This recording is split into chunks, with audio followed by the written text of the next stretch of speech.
Well,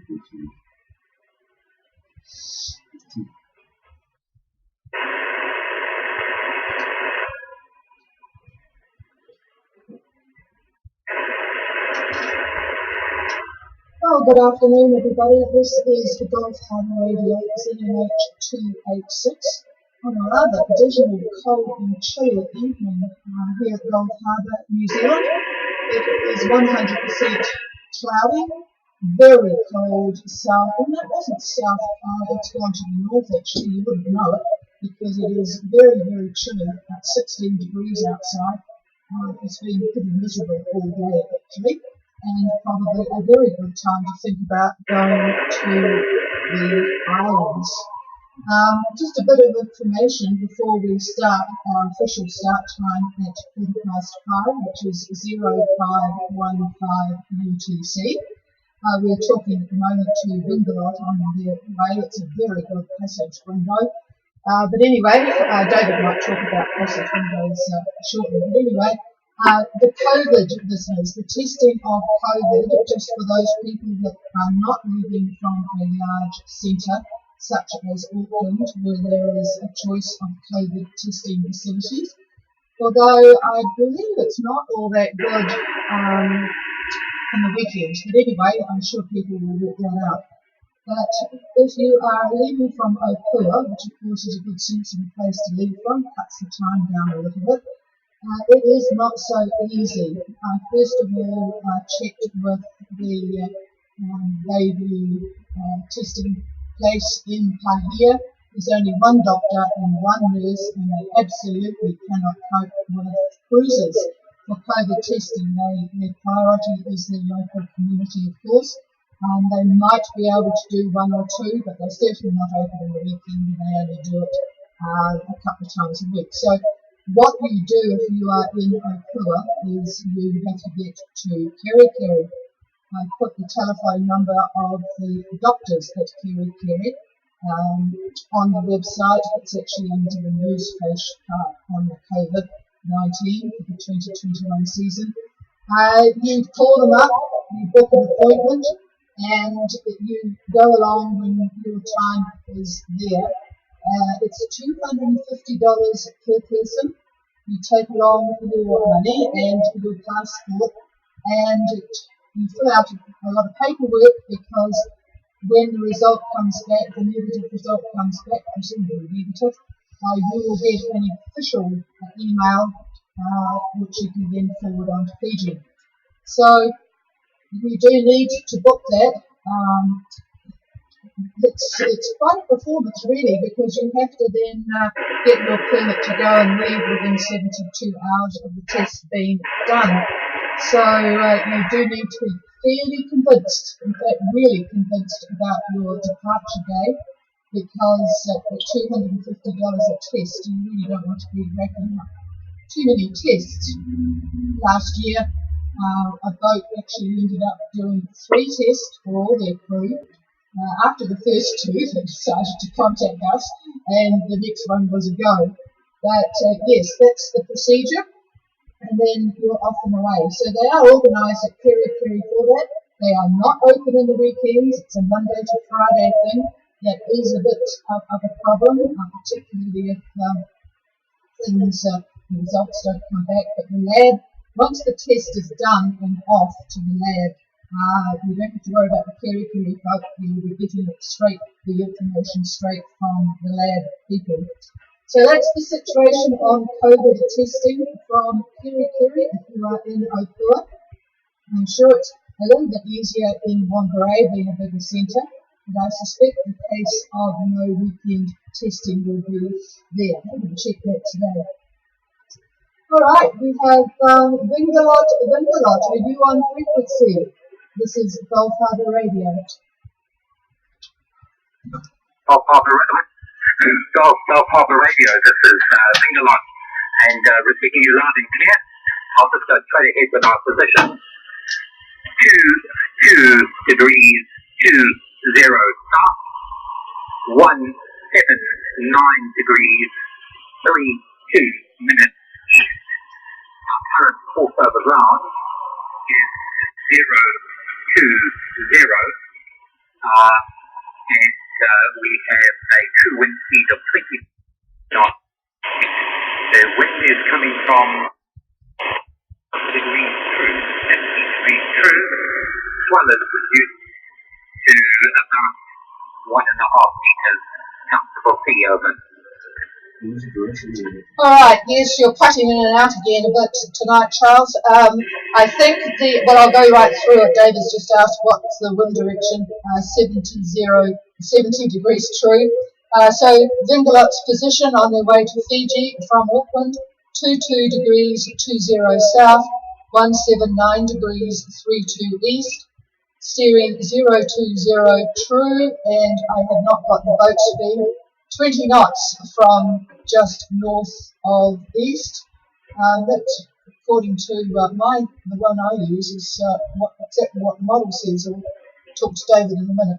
A nice comfortable swell of 1.5 metres. And we are on streaming if your family are listening. What is the boat speed, Charles? Over. So we're aiming for a boat speed of 5.5 knots. So we are just managing the amount of pixel that we get on. That will give us a headed clock on Monday morning service. Okay, 8 o'clock Monday morning. Oh, he's precise, isn't he? Yeah, some of the times when David has given weather forecasts and he talks about something happening at lunch and something happening at dinner, occasionally people come up and ask, when exactly is lunch? Which of course can be about a couple of hours at least. Alright, so got all of that, and yes, a little bit of cutting in and out tonight, but I'm sure all the birds are at dulcet tones. Hopefully all the crew are well, eating well. It's just a bugger, isn't it, to have to slow down. What a good, it's a good problem to have, so you're doing very well. Do you guys do any fishing over? We've tried some fishing, not very successful, with a lure out the back. But all we've seen so far is one red-footed ruby. And that's the only sort of wildlife that we've really seen out so far. Not a single fight on our line. Yeah, that's interesting. I wonder what the bird life is like. I never seem to see many birds once we're in sort of the spot where you are now. You get a bit when you're around, the coast, off the coast of New Zealand, but then not much till you get there.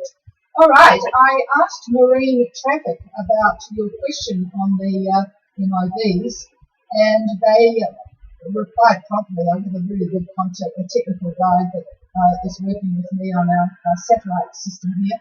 Anyway, he says that like any other AIS source on the map, if it's activated and within range of the network, then they will indeed display it. But their experience shows that these devices do work, but their range is pretty limited. I think we sort of talked about that yesterday. By the time the satellite comes over once every 4 hours, if the sea's a bit rough and there's no antenna sticking out of your jacket pocket or whatever. But anyway, they do record them, and the trouble is they are getting a lot of false positives, more than actual distress events, because of the device testing, and I'd get you too guilty about that one, activation on exercise overboard things and stuff like that. So yes, they do work, but they are, it's best to stay on board, I guess. Charles, over. Roger, all noted about that. It was just a curiosity question, and we still are yet to test ours, and I'm hoping to at some point. Just coincidentally, that was a very difficult thing to try and see if I could organise. I contacted the Auckland Harbour Authority, and they said it wasn't their domain. The contacted New Zealand, they said it wasn't their domain. So I got pillar to post, and basically the bottom line is nobody officially monitors personal AIS systems, and there's no official domain and there's no official response to a trigger. Over. No, that would be correct. It's pretty much the same with radio things too. Even when you call a mayday, it is quite important because of false, spurious people that are very annoying and call maydays kids and stuff. And there is quite a procedure to go through to check out these sorts of things to see whether they're legitimate. It's quite time consuming. Because they have to look at records, talk to people who know the boat and know the crew and where they might be and whether it's legitimate and so on and so forth. So I can imagine that would be the case. I have an AIS station and the coverage is about 50 miles radius.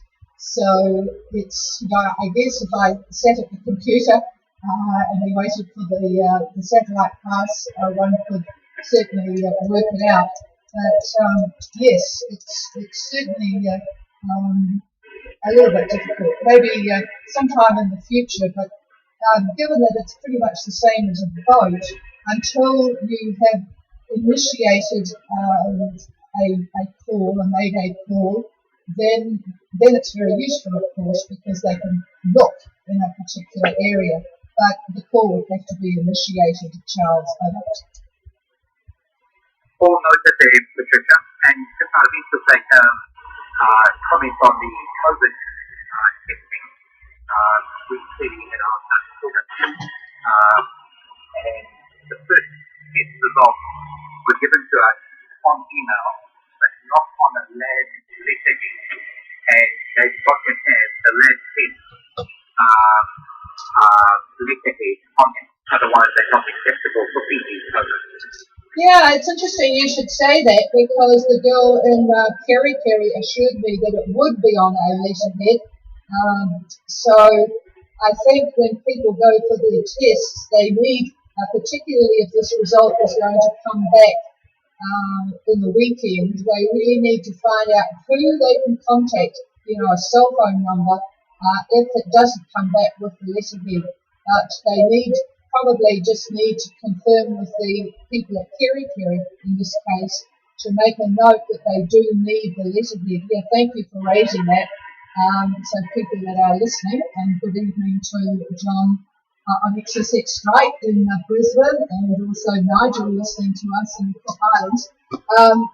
They do need to just try and get all the ducks in a row, because when something goes wrong, we just, in situations like this, for example, David was muttering before about a weather window next week. Well, that means you would have to get a test on the Monday and then and go as soon as you can get the results back. So presumably the results would come back, say, on the Tuesday. So if you then had to mess around trying to get an email with a letterhead, you could end up losing at least half a day. So, yeah, thanks for raising that, Charles. Over.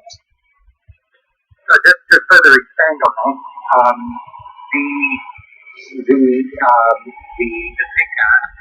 that, the test results need to be in on midday, the day before you leave. So the whistle, and so our results took nearly 48 hours to come through. Some of them came through after 24 hours. Some were on letterheads and some weren't.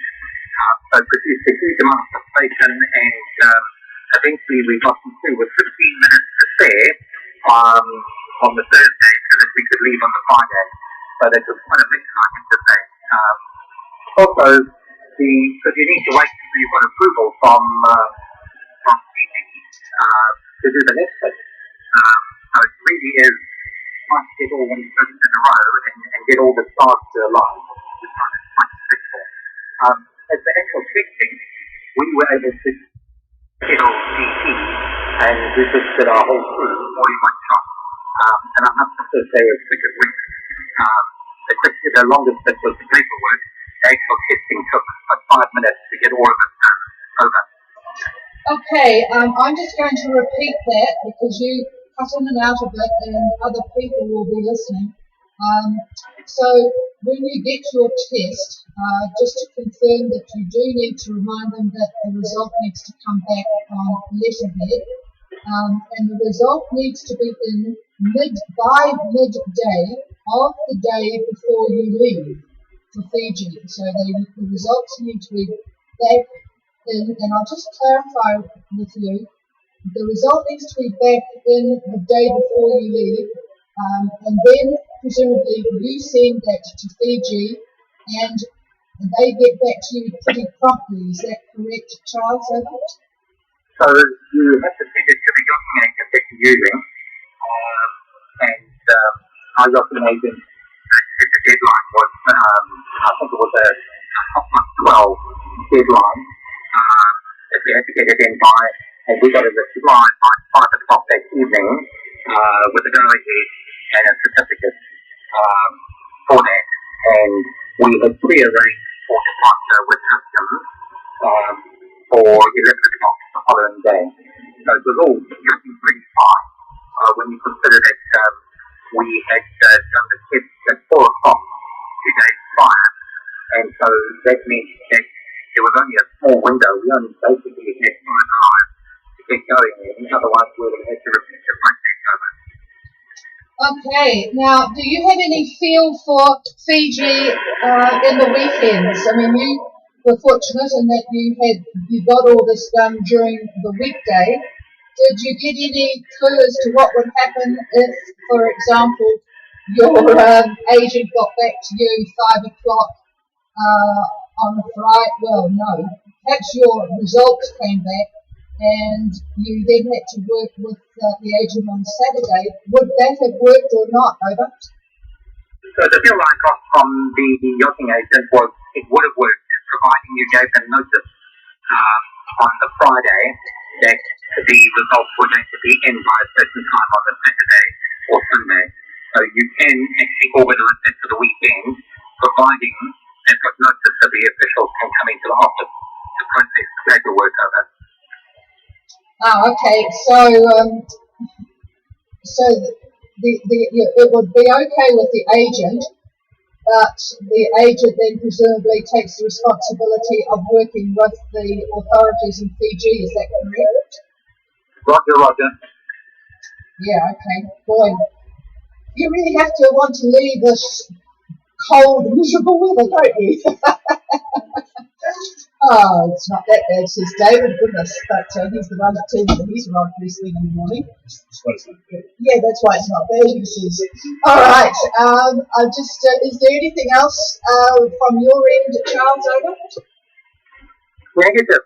We're just delighted to hear your wonderful song signal all over again. I haven't quite isolated the intermittent fault with my microphone, and intermittent fault, of course, are virtually impossible to track. I don't have a fair mic. I'm rather low to start visiting in case it's the main strike, which is a field unit. So that kind of will leave me a little if I have to try and repair that. So I'm just being careful for now. Otherwise, no, thanks very much. I'd be interested in David's weather coming up. I just noticed yesterday that you made a comment that there would be a northerly trade, and that's on the good side of business. I think of it, but not as much as I'm actually experiencing. It's certainly more north to the east, so to speak, over. Yeah, good afternoon.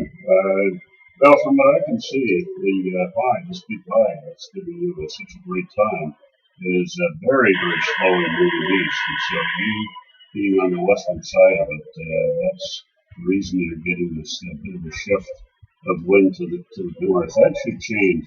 When you get further toward Fiji, I think you're going to see the winds probably veering, and I would expect that you would have easterlies, basically easterlies on Sunday and Monday as you're heading up toward 77. Well, it looks like 15 to 20 from what I can see right now.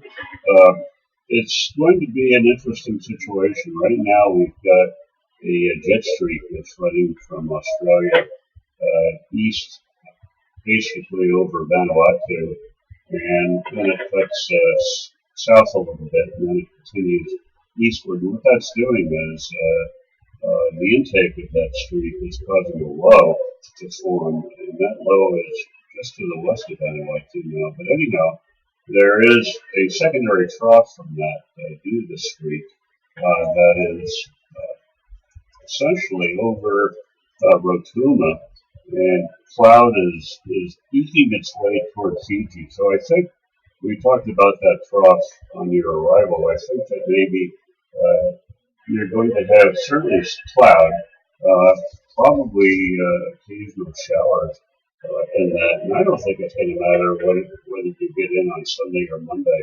I think it's just going to be basically cloudy, partly cloudy, possibly drizzly, that kind of a thing.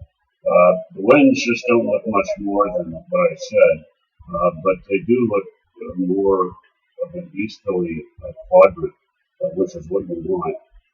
So we'll just have to see how that goes. Over. Well noted, David. That's very interesting indeed. And we have friends that are at 170 nautical miles south of us, and of course they stuck in that middle of, I'm going to call them doldrums, in the middle of a bit of a ridge with low wind pressure, and up until now I think it's been northerly for them. I think they've managed to, it has started to turn to the east, and they've picked up speed. So I haven't heard from them for a day so far. Over. Yeah, they're obviously a fair ways south of you, and the axis of that high runs from probably about 30 degrees south on a direct line to maybe Vanuatu. So that's the axis. They're just below that, so their winds turn a lot more than yours have. As you get further north, that tends to flatten out as that high continues to move east. I'm looking at tomorrow, Saturday, right? Yeah, tomorrow, Saturday. So I guess you will see the wind starting to veer. I'm pretty sure it will. But the problem is that trough I was talking about, because unfortunately the winds are wanting to thrust themselves into the axis of that trough. And when that happens, then obviously they're backing, and that's why you're getting that northeast component. But they're not very strong. Well, you've got 20 knots, you said, so that's up there all right. But there is a bit of compression, and I think that's part of the reason. So between that low, and it's a pretty healthy subtropical low at the moment, as it's pushing up against that ridge, the isobars have come together considerably. So I think the models were a bit off on what they thought the winds were going to do. So I could easily see how you've got your 20 knots over. Roger, Paul noted. So, the wise man would actually speed up a bit, and here I've deliberately slowed down to time my entry into Sabu.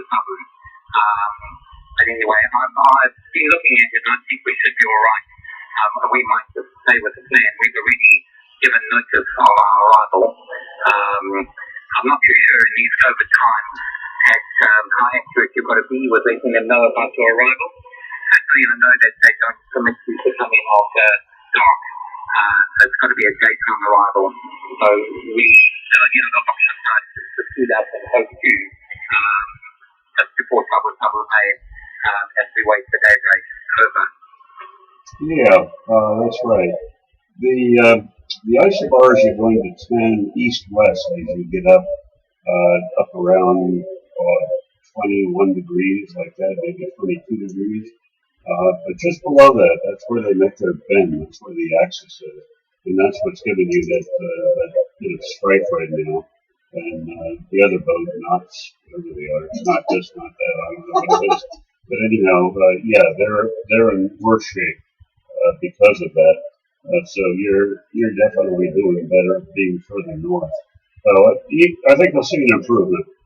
So hopefully when we talk to you tomorrow, we'll see that wind having back back a bit, or I have veered a bit for you, going a little bit more in an easterly quadrant than the northeast. So we'll keep our fingers crossed. Over. Thank you for that, David. You spoke about tomorrow. I did note that your heads are normally Monday to Friday. But we'll be on tomorrow. Will you be on the air on Saturday? Yes, both days. Yeah, we will. Saturday and Sunday, no problem. Brilliant, brilliant. Oh well, we look forward to keeping up our kids with you. They've been a highlight of my day, thank you. So that's pretty awesome. Thank you. No, that's good, and it's good for me too because you're coming in so well. Your radio is phenomenal. Other than that breaking up business, so you'll have to figure out what's going on there. But I'm able to look at the various things I do look at and compare them to your actual conditions. So for me, it's great. So I'm having a good time with that. And it sounds like your passage is a brilliant one. Very lucky, very lucky. For those that are listening, if there are anybody listening, next week there is a chance we could make a break from New Zealand. That low that I was talking about around Vanuatu, that's going to head more or less in a southeast direction, and it's not going to be so great Monday, Tuesday time frame, but around Wednesday it's gone. It's more to the east, and the new high's coming in, the new high for Australia. So that looks like a slow mover. If that's the case, then nice southeast winds to head up to Fiji.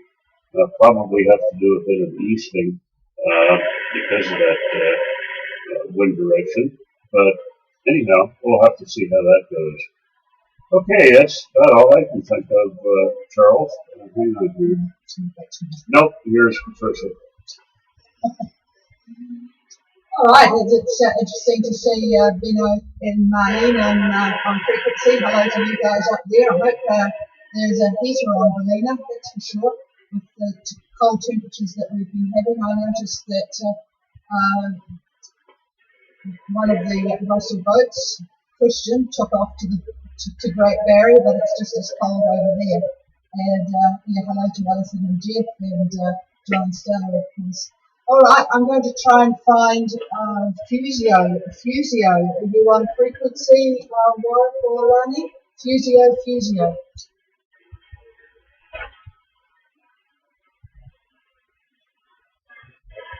If they are, they're very reluctant. They have to get on the radio. They left today from Gulf Harbour to spend the night at Carwell on their way north. So I just wanted to give them that information, but we'll try and get it to them the other way about the COVID testing. But I will update the website for the information I've got, and that was added to by Charles. All right, is there anybody wanting to make contact with Gulf Harbour Radio? Please call now.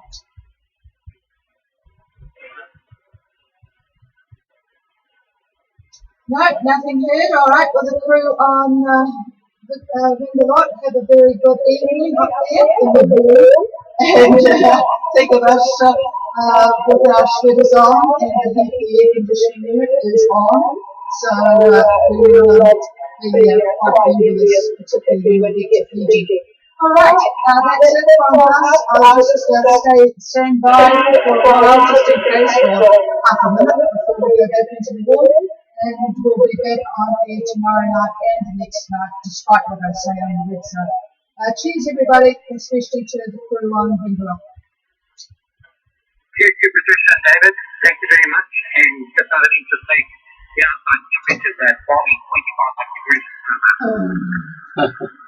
Well, for those that didn't hear that, 25 degrees at position, where is it, 220 south.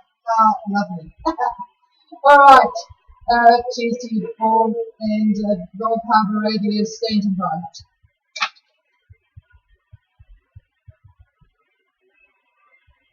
Good night, all.